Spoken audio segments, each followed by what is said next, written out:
दामबाबू गोटे लंबा संघर्ष यात्रार अवसान हो ज्ञान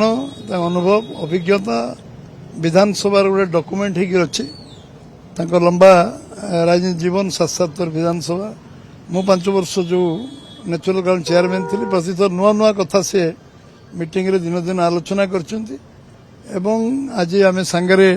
काम करिवार सुजोग आमर थिला सांगरे मिसी काम करछु दामबाबू जने ताको विषय कंपेयर करि होबनी गोटे ओडिसार ज्ञान अनुभव अभिज्ञतार शून्यता सृष्टि होइछि आ ताको परिवार को भगवान जगन्नाथ शक्ति दियंतु सेमाने ता परिवार समस्ते शक्ति पातु कारण सी थे गोटे स्टोर ऑफ इंस्पिरेशन चर्चार विषय वस्तु ओडिशा राजनीति में निश्चित भाव में आम समस्ते कर आज भक्तिपद श्रद्धांजलि आम सहित जी दिन कम कर मिलित सरकार रो बीजेपी रो से सबुदिन 24 घंटार काम कार्यक्रम आवश्यक थिला सब बेले काम बसबार नहीं आमको से बसई दौन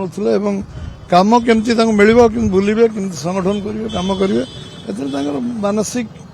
बहुत दृढ़ था निश्चित भाव में बहुत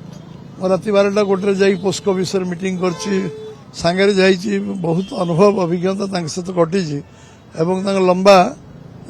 लंबा अनुभव अभिज्ञता शुणी आगे बुलबार बहुत लंबा समय जो जिते जो काम से कहते असंभव काम को संभव करवा माने करवा से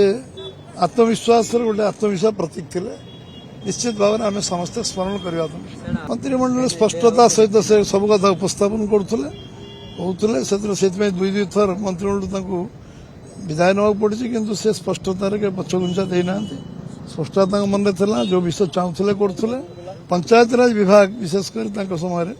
गोटे ऐतिहासिक वैप्लविक काम वाजपेयी जो समय सरकार समय जो कार्य से कार्य से बहुत कर जो ये निश्चय मन रहा समस्त मन